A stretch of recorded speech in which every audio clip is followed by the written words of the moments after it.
Episode 3. Blimey, all my moon and stars. The Galactic Federation never said anything about all these systems the humans have put in place for themselves. Nina broke it down to me in a very post-structuralist manner. The humans, at some point, have started to critique the very structures they have built for themselves. So their language, society, and culture are all very fluid, just like it is in the rest of the universe. One key finding in my investigation so far is that humans adore trade, money, and what troubles me is that for thousands of rotations around the sun, they have been terminating their own fellow humans for just a bit of money. Now, in order to further understand what inspires humans to create, and to trade their ideas and concepts, I had to turn to a very special human with a very special vocation.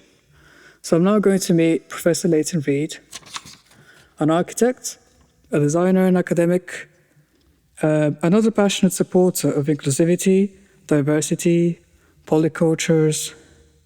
And this is great because all this seems very compatible with our universal standards.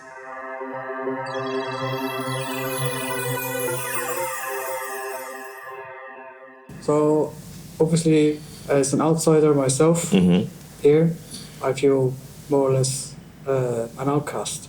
And I'm trying to find my place because, in a way, maybe I belong here after all, at the end of the day.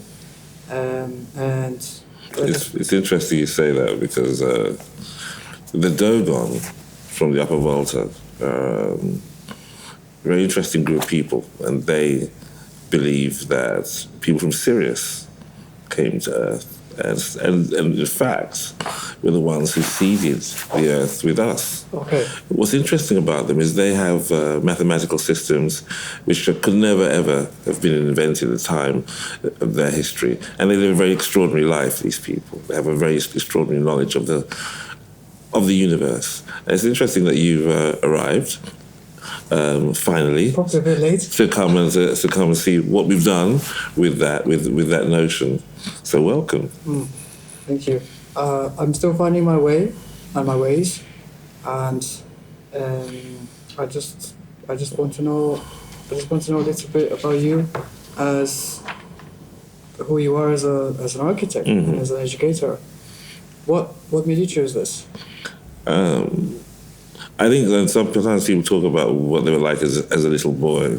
I remember sort of listening to the Club of Architects talk about when they were kids, they saw something, they were interested in something in very, very particular. I think that I've always been interested in my environment. I've been always very interested in mark making and the relationship between mark making and so this notion between the unreal and the real, so the virtual and the real. An early involved with virtual. And so, I think as I began to understand that each of these things had some symbolic characteristic and had an effect on people, it became more and more interesting that I could actually be involved in doing things that affected others, hopefully for the better, in my terms and theirs, but notwithstanding that, the ability to reform those things to continue to make them better. I think you kind of relate that to your own existence and where you live and your own circumstance. So I think that's how I started. My interest in architecture and interior started. And over that time, an understanding of placemaking coming out of the part that you spend most of your time within has been interesting. And also, there have been some interesting journeys as part of that in my process, both as an architect and as an educator. Okay, well, I found this through my previous conversations that I think all of you so far have been talking about placemaking, and it does perplex me a little bit because you all humans do belong to the same place, but in a way, the system you ultimately kind of belong to kind of makes you sometimes feel like you have to validate your place. Yes, I think you have to understand that within the constructs that we have, the making of place is absolutely bound to the politics of location, and location is again bound to the politics of power. and power is bound to the politics of ownership. You see, that's exactly what Mick and I were discussing, and I was feeling a bit heartbroken that his place is even such a flux that he always has to argue about postcodes and boundaries and boroughs and where his wheelchair can go in and out of. I think that's those are really good examples. Postcodes are really good examples of financial boundaries which dictate ownership and control. But this has been especially so for what we talk about. I think people talk about the problems we have with crime in parts of London, but not just London. So what happens is that we further use that as a way of controlling and identifying groups of people. And I don't believe that architecture has a place in that, but I don't think architecture is the cause of that. So an example being Glasgow has huge crime, and which has been very, very well sort of contained through new policies, where it's treated as a public health issue. Okay. Whereas in London, it's treated as an issue based on race. And as a result, people's attitudes are to not deal with the quality of housing, the quality of education or non-education, employment, and those things which always give rise to a secondary economy. Yeah. And we look to architecture in some ways to improve that without giving architecture the necessary resource. And also giving people the resources that allow them to access the architecture. Indeed, and you're one of those. A good example being, I think there's something there which I'm interested in. I think this notion that, for example, that very tall buildings always generate, in poor people, some kind of madness. Yet you can find in Manhattan extremely tall buildings with rich people in. But what's the difference? Swimming pool, a nanny, lots of money, not having to be in that building 24/7, going out to dinner, going on 4 holidays a year, a space to park your car, concierge, someone to look after, someone to maintain. That's the difference. It makes a huge difference about the sense of that community. And I think in London, we still struggle. There's now kind of the beginnings of infill architecture onto existing estates, which are meant to improve them. And I think in some ways those are working. But there's still a notion that these are places significant with identity, and also the nature of the socioeconomic bind that people find themselves in. Mm-hmm. So tell me, as an architect in your profession, the origins of your profession come from being a master builder and instructing others to help construct something together. This is really interesting territory. Yes. Go on. But continue.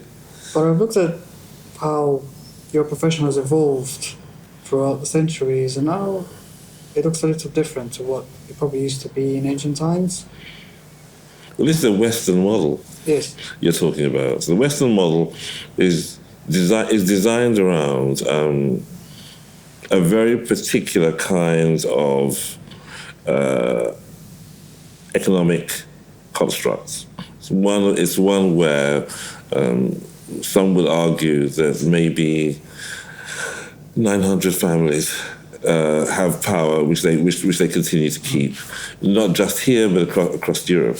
You could argue that that's the case in many other places, but historically, architecture has always been created by women.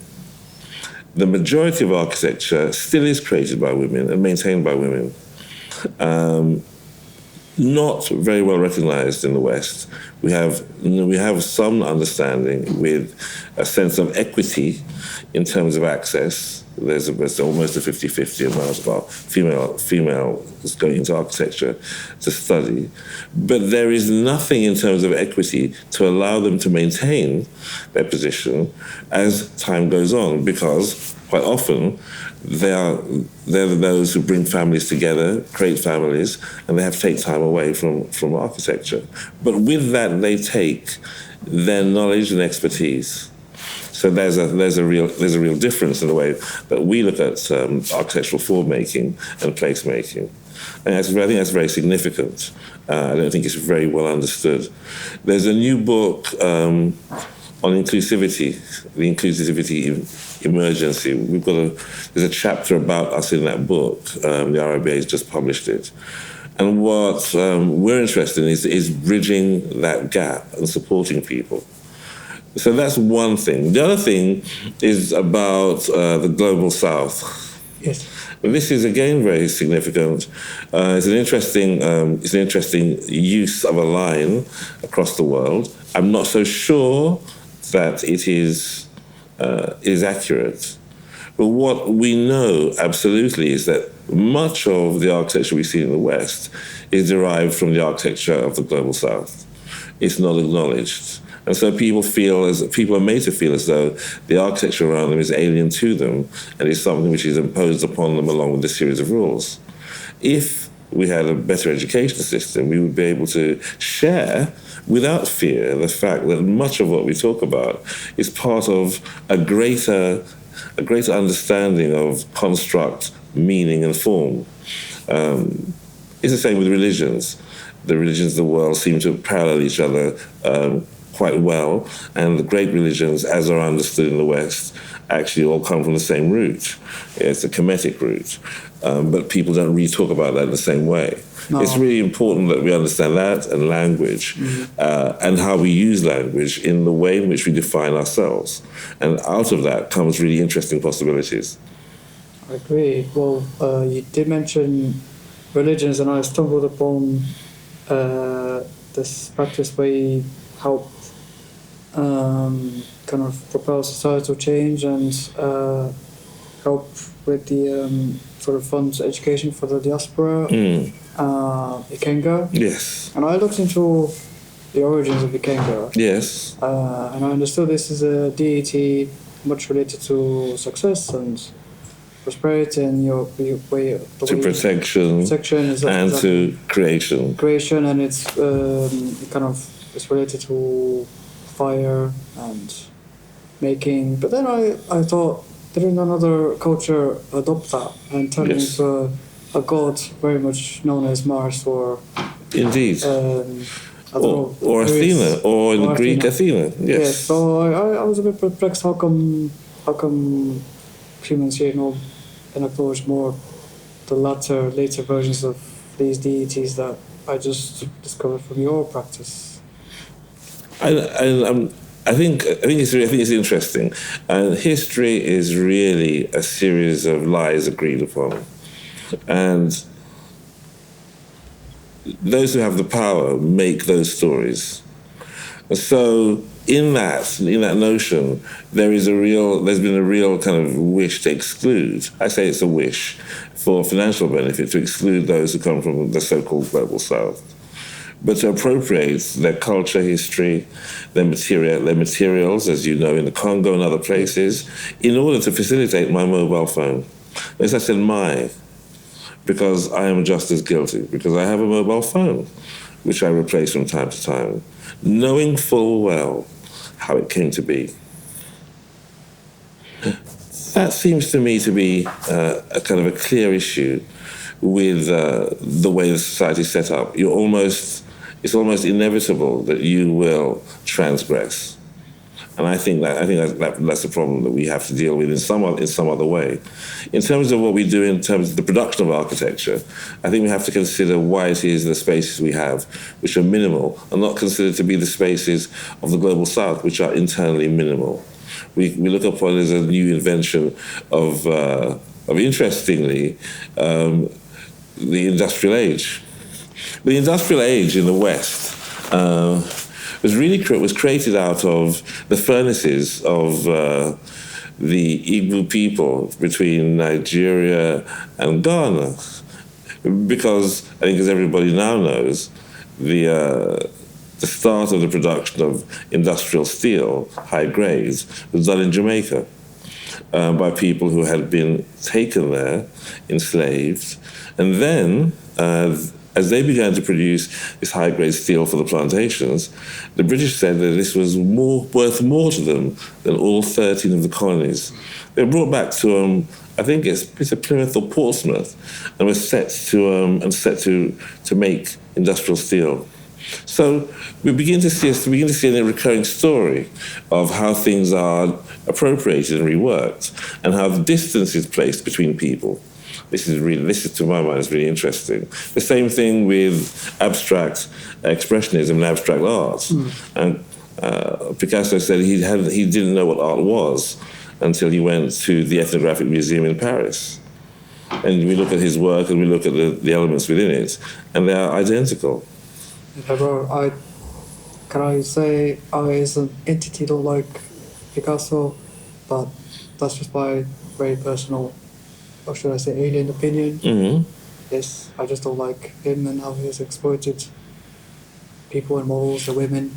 I think this is interesting. So this is a separate issue, in the sense that the personal morals of an individual.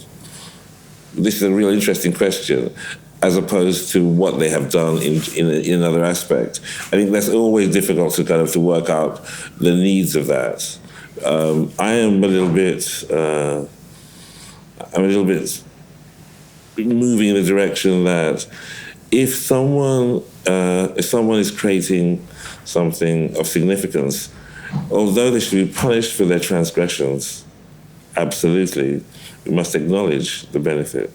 Yes, I understand. There's no way to separate. I mean, you have to separate the artist from sometimes. You separate the deed and you punish the deed. You punish the deed, but yeah, you celebrate the art. Oh, you see, this is why I have to travel across this planet and find different people to get a more broader perspective on this massive question that I'm trying to solve, and send back as a report to my federation and representative. But so far, the more I dig in, the more of you humans I meet, the more entangled this gets, because the more things I get to find out, a bit like a detective, as a human detective. So there's a lot more mysteries that you've just offered me to discover and research on. I suppose I should have greeted you in your own language by saying Klaatu Barada Nikto. Okay, is that Klingon? No, it's not. No, it's not. Okay. It's from a very famous film. Oh, which one is it? The Man Who Fell to Earth. And oh, okay, yeah. Okay, I should watch that. Okay, so obviously I've chosen to speak to you because I want to know a little more about Ikenga, because the values of this practice align with the values that I've been sent with and the values of the other people I've met so far. Was that a question? Yes. Tell me more about it. About what we do in Ikenga? What do you do in Ikenga? Okay, so Ikenga, I'll tell you, and it does align very much with what we were talking about. I think, as you know, the whole Black Lives Matters issue blew up. I mean, it's an interesting thing that it should blow up because it's an everyday occurrence.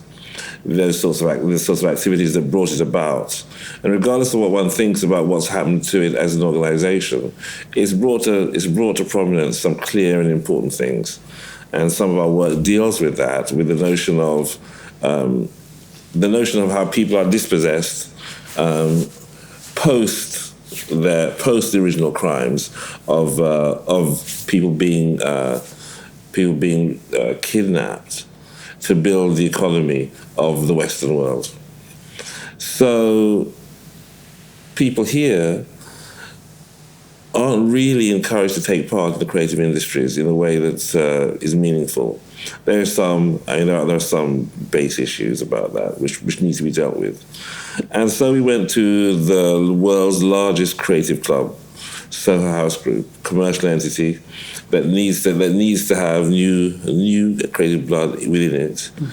And they had realized that they were looking to be very insular and kind of a monoculture. And a number of things had happened within the organization that meant that they were keen to make a change. So we proposed to them that we would help them do that. And we made a very strong case with exemplar of what it was that was wrong and what could be improved. And they said, okay, we'll support this. I think we had some leverage within that. So I don't really want to think that sort of you just get what you ask for. You have to have, as they say, receipts. So what do? Our aim is to transform creative education, but not by teaching, but by more social learning. And also giving people an opportunity to move to the point at which they can make networks. Example being that an average, sort of just typical sort of student from the art world is inculcated into a whole system by peers who like them, teachers who like them, because people like the people who are like them. And so you create this oligarchy that continues. It's sort of an interestingly used word in the West, but I think it's should much be more applied in the UK to these groups of people who self-perpetuate. And if you're other and outside, you're not allowed that. Maybe there's room for one or two, but the vast pool of talent that's here that could enrich, as Picasso himself did, by going outside to get that new. The whole of the modern movement is essentially a movement, an African movement. That's controversial, but true. To get that infusion into Western art, Western culture, Western design, Western creativity, you have to in some way open that door. So what do? We invite young creatives from the Black diaspora, from those who they're the first person to enter higher education, from a range of ethnic minorities, and the indigenous population who feel outside and not linked to that hierarchy, to meet the people at the very top. So this is really interesting. People who would never normally meet that grouping now find themselves face to face in extraordinary environments, with lavish catering, where people are treated as with a sense of equity, where people are treated as though they're significant. And you suddenly find there's a really different dialogue that you can start between those people. And then there are presentations made by the captains of industry and also by the young creatives. And that exchange means people can get some kind of relationship to work, and we provide mentoring, and we provide access to becoming members of Soho House. We've been doing this for now about 2.5 years. I think when we first started, we had 6 months of discussions about it, and what we should do and how it should work. But it seems to have lasted, and it seems to be of interest to these groups because they're finding people at the boundary of discussion where they can have that sort of shared experience. And people begin to understand that this new other creativity is useful to them in a world where the biggest global markets are now the global south. And so one has to represent. So there's a practical. Indeed. Let's not pretend that this is simply something which is altruistic. It's business based. No. You have to claim back what probably was once yours, and proudly so. I think that's part of it. Definitely part of it. So that's what we do. We have whole monthly events, although now they're increasing because the offers of support are growing. We're having more and more businesses wanting to take us in and to talk about what they do and to meet people such as they have not met before. What's interesting is that they acknowledge that. Okay. Why has it taken what we do to make that happen? Now, there are lots of other groups around who are doing really good work, who are very direct. They're informing young people about creative opportunities.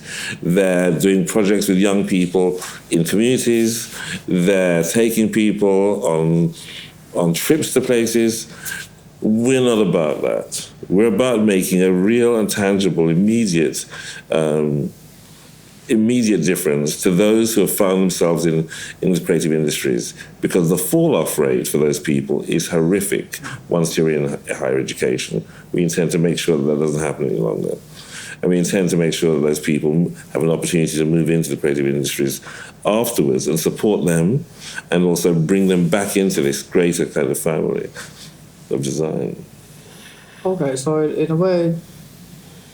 That was a long ramble. That was long. No. It was just a perfect amount of ramble because you're helping the others, people who have been inadvertently marginalized, to obviously explore their potential, which has always been there but never acknowledged, in order for them to bring it back to their community, in order to inspire others. It's also to integrate, but also, in a sense of equity, it's to integrate. It's not simply to say this is a separate group. It is to bring that group. It's to give those people the opportunities that have been taken away from them, or that they were never allowed to have. It's very easy if you come from a standard middle class background in the UK. It's relatively easy to know someone who knows someone. Some of the great billionaires have said the most important thing they ever were given was the opportunity to meet someone. But if you're not from that background, you never have that opportunity, so you can't start. So our job is to make sure they meet, make sure that business understands that it's important for them in business that they meet, and that we grow a sort of a different sort of cultural future, especially sort of as we are here in this island nation. Yes, a very small island. What's one kind of story that has come out of this initiative with Ikenga that you're really delighted with, or something? I think it's a really important question.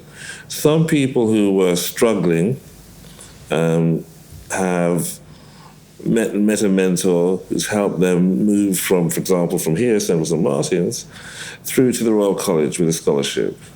Some people have set up their own design businesses, which have had national and international attention.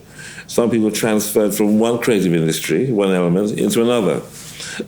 I think that this facilitation is perhaps it's the closest to the notion of pedagogy, a walk and a talk.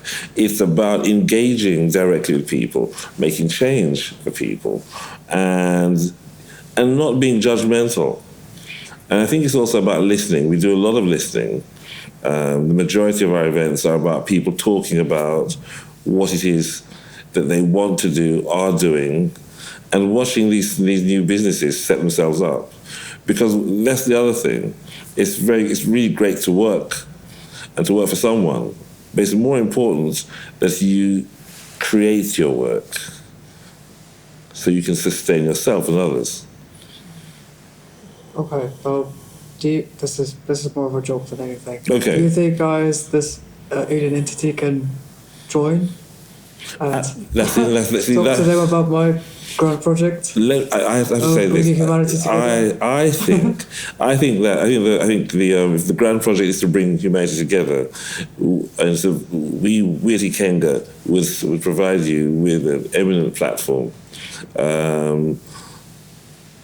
In many ways, the notions of multi-activity, I think, are in terms of the work we do in, for example, in Desitecture, we think of things as being more poly, a series of things which come together, having identity and interrelationship, not being a merge, but being able to exchange, and to then each one develop and transform. And that, to us, is really where the interest lies. But when you say poly is in polycultures? That's right, polyculture. Cultures, yeah. Okay, so tell me about this, because I did come across that on your practice. Polyculture, as we see it, is about a range of different cultures meeting at the crossroads, meeting, learning, and transforming. Multiculture suggests one soup, but one soup that is of the same flavor. And what we think is important is that there should be different flavors, and that architecture should, in many ways, and the interior should be as fluid as fashion, that it should engage with change regularly and rapidly. alongside the sustainable issues we have today, there's an opportunity to begin to reform our environment. It's really nice to live in a sort of a tangible Disneyland of conserved buildings, but equally, we should also consider how those buildings are used and new functions, perhaps, will make interventions in those buildings dynamic, useful. Those buildings also tell an interesting story of power and of oppression. And we saw that with the toppling of statues all over Britain. What is it that we're really looking at, and what is it that we're really trying to conserve? Some things need to stay because they are significant milestones. Other things need to be transformed because of the effects they have and continue to have, and the messages that they bring. So that's part of our notion of what polyculture is. And what our notions of what sustainability might mean. So we're very much looking at other models, for example, for the delivery of built form. Why shouldn't we look at the way in which a fashion designer produces a collection and how that transitions out into another over a period of time? Why shouldn't we look at production methods from the record industry and ownership rights of the intellectual capital? Why shouldn't we be interested in that? I think that we're in an interesting transformative stage, mostly because crypto is real, as yet differently regulated. Notice not new, but differently regulated sphere of influence, where anyone can transact with anyone, where what you look like doesn't matter. Could this be the thing? Could it be that finance always wins? But could it be also that we're able to make use of finance to drive a new agenda? Interesting. Yes, we did a project called Cryptopolis. Oh. So. Is it kind of a speculative project, or is it? It's a speculative project. It's for the City of London. It was looking at air rights, and it was looking at the fact that no one's really dealt with the notion that the flying car and taxis here. So we live in a multi-leveled universe, and science fiction, which has been really useful in heralding and preparing us for change, has never really dealt with how that works. So we looked at some of those things and how you can leverage ownership of space that otherwise would not be part of the capital of in terms of in a social sense. I see.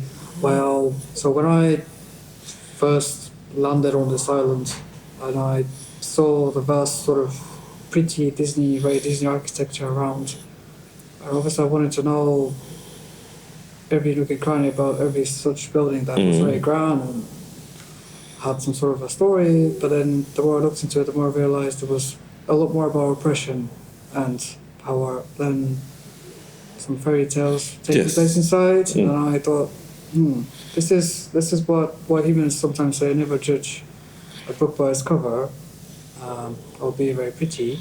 And I just wondered, so you as an architect, if there was ever a building that you could strip down of its current use, or if it's not even used but sold off by the government to some offshore people, what building would you use to transform, and what would you transform it into?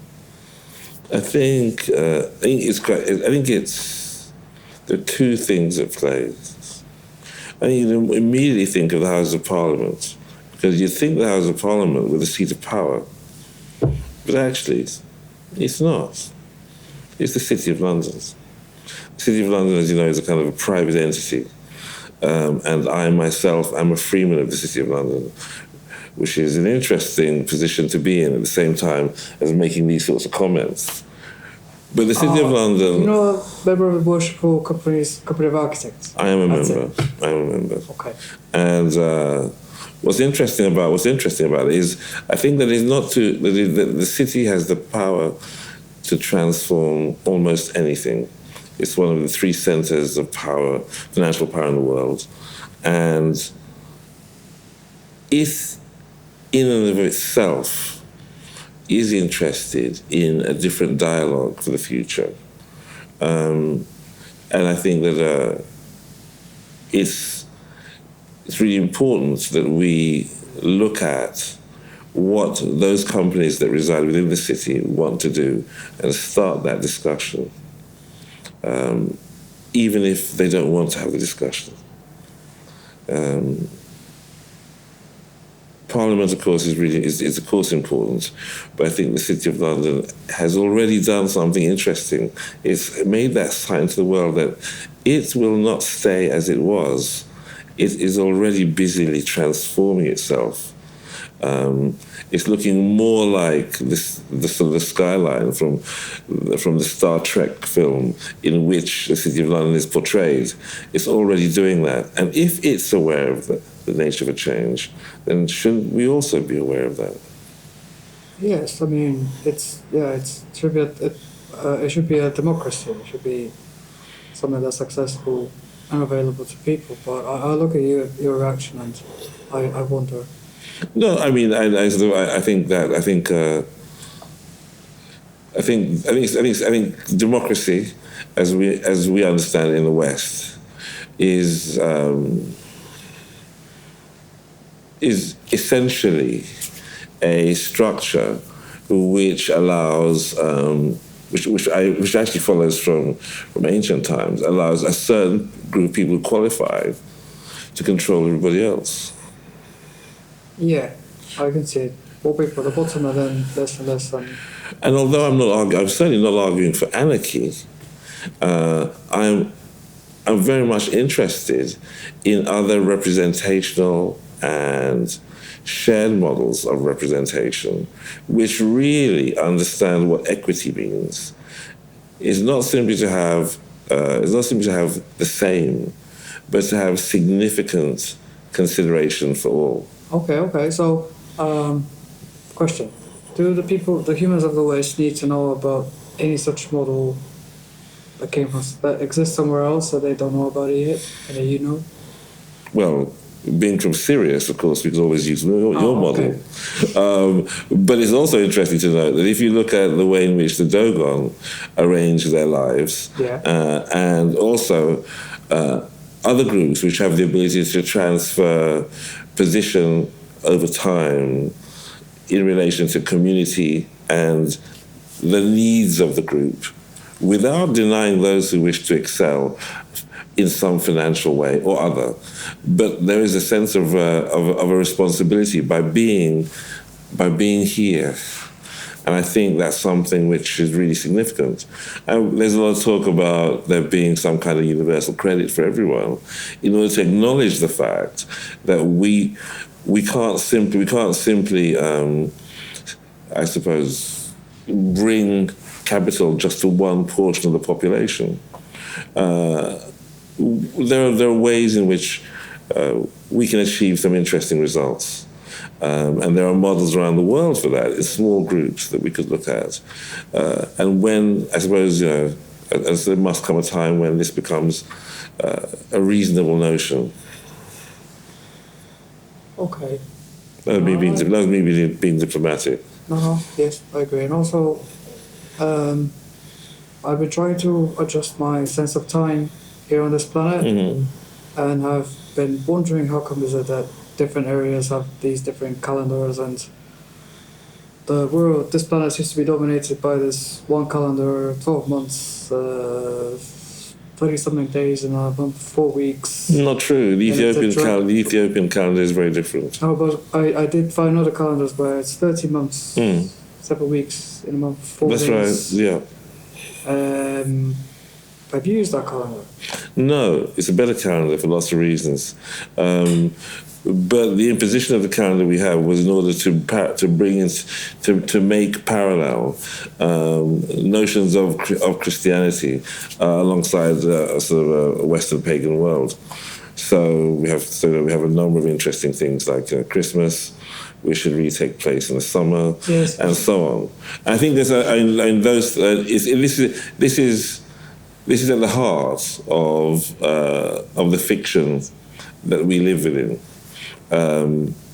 And I think that's really important, that if people were to understand some of the realities, then we'd find ourselves embracing each other, and realizing that our connections to each other are extraordinary, and the differences are to be celebrated. Indeed, I see that the longer I stay here, the more confusing I find it. How people find it safe to abide by some rules and some systems, and is it the scarcity of time or resources that make humans afraid to look away and spend some more time learning about other things? Greed is a useful description. To have more. We talk about the way in which the global West tells global South how to use resources, yet at the same time plundering the global South for the resources to improve the global North. Not wishing the global South to have access to to use its raw materials in order to power its development. And at the same time, the global West is still making use of those resources for its continued industrial provision. So the question is, it's about this notion of creating differences in order that there is some kind of specific benefit. We're told that this is about being better than or improving. That's not the case. Yeah, so to me, a certain group of people would like to have control of another group of people without really understanding that the other group of people might have a more inherent understanding of the nature of reality. And then choosing how you make that distinction. And currently on the planet we make that distinction based upon what people look like. Yes. I think that's really clear. I think everybody understands that, but nobody wants to make right the issues which are caused by that until it becomes a profitable enterprise. So I think there's a potential for it to become a profitable enterprise in terms of the production of energy, in terms of people needing to find new models of living, new ways of using natural resources. And we have a lot to learn. We have to learn all of that very quickly before we desolate the planet. I agree. And do you think, because I was trying to access a library to try and find some original resources about things and practices, and I did want to go to the Library of Alexandria, but then I found out it was being burned down, which was a shame, because I thought as an alien I'd probably find some more relatable resources there. What do you think was probably lost there that humanity really needs? The Library of Alexandria. Library of Alexandria is really is a kind of a touchstone, and but as with all of those sorts of archives, it's about access. The Library of Timbuktu, on the other hand, was equally burnt. Oh, no. It was burnt much closer to our history. Okay. And within the Library of Timbuktu was much of that which was in the Library of Alexandria. But because of where Timbuktu is, people thought it not to be from a place of such great culture. But in fact, it was from that region that the world's richest man emerged. It's from that region that forms of architecture based in the natural resources of that landscape emerged. I think this is a significant understanding because out of that region came the first universities. So the loss of Alexandria is important, but it is mostly, interestingly, a rereading of that which had already been learned and scribed. I think that many of the papyri that predate even Alexandria still give us a hint of the extraordinary legacy of the world that was of Kemet and what that meant for I suppose, for us today.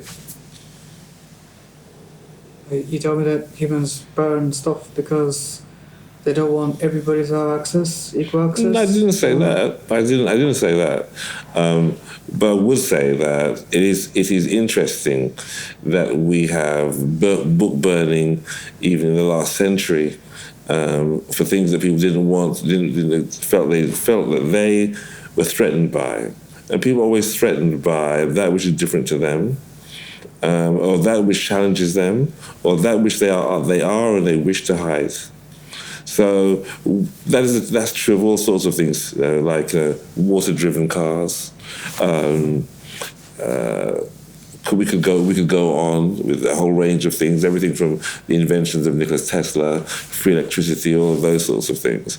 And in some minor way, many of these things sort of are upon us. And who knows how long electric cars will exist in the same format. Maybe it'll be hydrogen. Live Oats.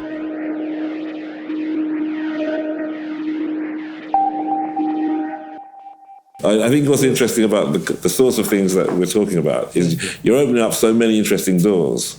They don't necessarily all relate in terms of what I do, but what they certainly do, they talk about a plurality of activity and a layered existence. Yes. It's almost like superstring theory. And I think that's what's interesting, that at this point in life, we're beginning to see theory and fact merge, but not simply on a scientific level, but on a kind of a real practical level of how people see and perceive the world and exist. And that's what architecture, because it's the thing that surrounds us, the thing that protects us, that's why it's so important. Okay, well, when you say humans kind of fear what's different from them and what's alien to them and what's the unknown. So do you think the people, those humans at the top, use fear to govern? Well, that's an interesting question. And without it, without that notion, you'd have to have a sort of a society where people were self-regulating. And that's a kind of that's a hope we have, I think, for something which religion often steps into that breach to talk about people self-regulating. I think that we have to find a mechanism for that which is outside of that. It's kind of been shown historically that people are not very good at self-regulating in the Western sense.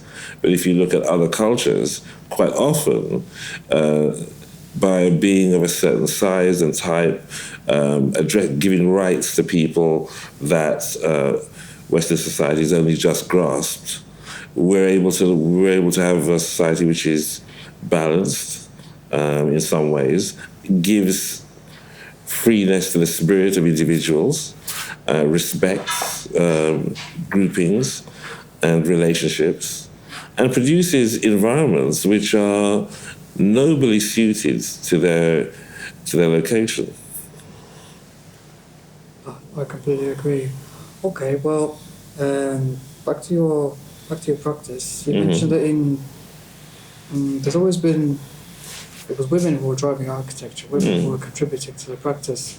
What's an example that we need to pass on to other humans as sort of designed, or something in architecture that is a female practice that humans need to learn from? Is there a specific example you want to share? Or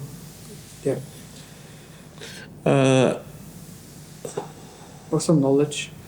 I really have to think about that. I think that the thing that's passed on about the female contribution is so universal that it's really difficult to pin down. But there may be a couple of things.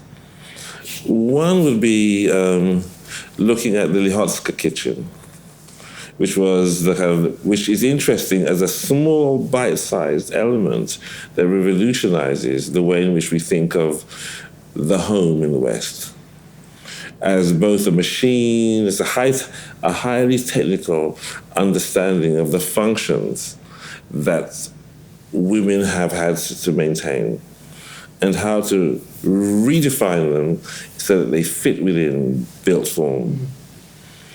And then parallel to that, I think we should look at the interior of a Mugsum house and look at its scale and look at it as a construct which quite often is supported by men in terms of forming the exterior, but the interior of polished surfaces, all as minimal and as sinuous and as contemporary as anything we see produced by some of the most famous architects currently, but which is produced by women, reimagining and redefining their environment for them, their families, their children, their older people. And they do that every single day. And they don't do And that. they are invisible. Yes. They are not spoken of. Or the Ndebele women who reform their houses and symbolize the exterior, because the external space is the space the community uses. And those forms are both within their clothing, fashion, architecture, and within the symbolism of the graphic, we would call graphic, I would say, the art of the environment. But they are invisible. They are not acknowledged. They are not considered significant in the Western world. Yes, I see a massive, very stark contrast between, say, the West focusing on a very weird word, starchitect and glamour and all that, and the rest of the world focusing on nurture, care, and its people. Unfortunately, kind of coming away from this a little, not sad, but pondering why is there still such a discrepancy in the accounts of humanity, even on this sort of architecture level, on this level of... Well, I know that you've had a look at the history of the world, and so and as a result, I think you know full well that sort of there have been some interesting changes in the world over the last 450 years in the West. Its need for labour has led it to do some extraordinary things, and its need for controlling the minds of people has led it to do some interesting psychological things. And we are now left with the outcome of that. And so what we really have to do is to understand that there is a sort of a dream world that exists, which controls lots of things, and a real tangible world, which has the needs of individuals and groups. And we have to fulfill that. I think that the world of capital understands that need to some extent, and is beginning to slowly partner with us in order to create environments which are appropriate. People forget that the National Health Service is a response to capital's need for healthy workers. And I think that this is where we begin to have a different kind of dialogue. AI will become a real interesting thing because of the way in which it will change jobs.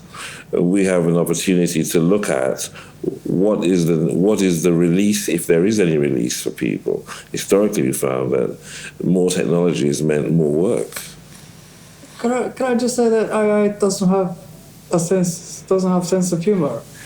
Can I just say that? Because you can say that. I think that some people might think AI, by its very existence, is a sense of humor, but a dreadful one. It is a very dreadful one, because I tested out how AI would work. The AI Google that answers questions immediately on the spot, and somebody asked the question, a human asked the question, how to overcome this level of anxiety in a very stressful 9-to-5, very capitalist-driven, high-tower job.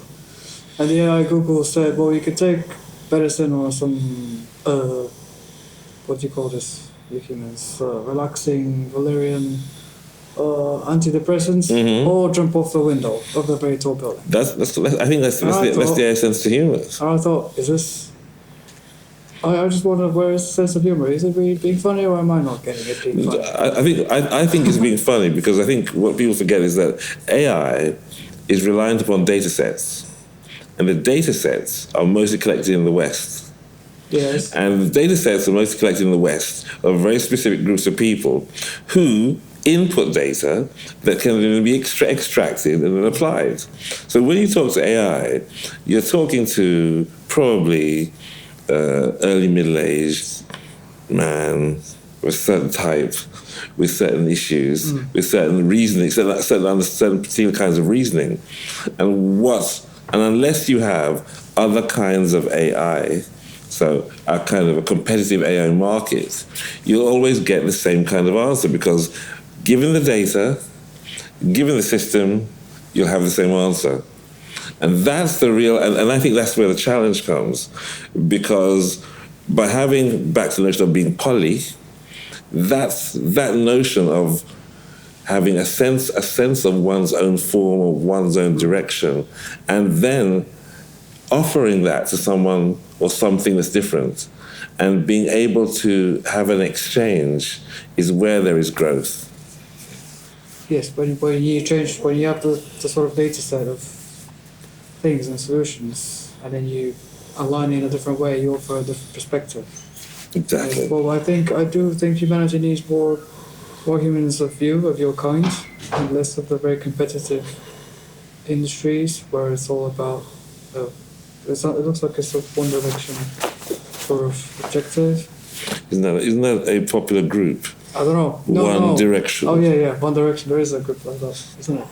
Yeah. I've heard of them. No, I meant from my understanding, part of the world is focused in a single direction from A to B. Mm-hmm. However, I understand that humans also have other objectives, and I hope you find more collaborators and like-minded thinkers in your polycultures. I hope so. I hope so too. We've been quite fortunate. People have shown some interest in what we've done. But also it's interesting to note that people have chosen specific things only,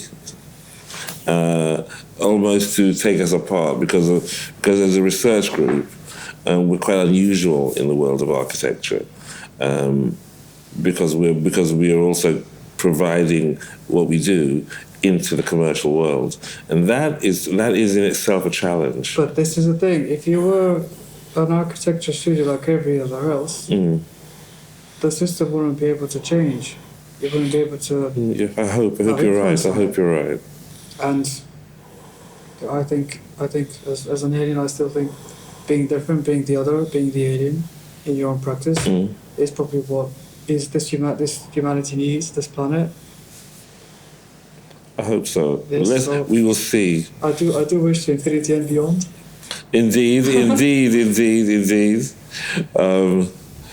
Well, thank you. You're always welcome in our practice. Thank you. Oh, thank you for meeting with me, and I shall continue on my venture on this planet. I have a few more humans to meet and talk to, but I've learned so much from this chat. Thank you so much. Thank you for the opportunity to talk to you. Well, as the humans on this planet like to say, the plot thickens. I am genuinely even more confused than I first started. From weirdos seeking equality, for the subtle differences between good and evil, and now this. The humans are far more intricately connected to the stars and space than I originally imagined. Learning from an architect about the doggone people and their spiritual and creative practices means one thing, that I need to continue my investigation. So from thinking to doing and helping this planet, it means that I need to seek out a thinker of morals and behaviors that help these humans endure all that happens to them and through them. And so to boldly go where no alien has gone before.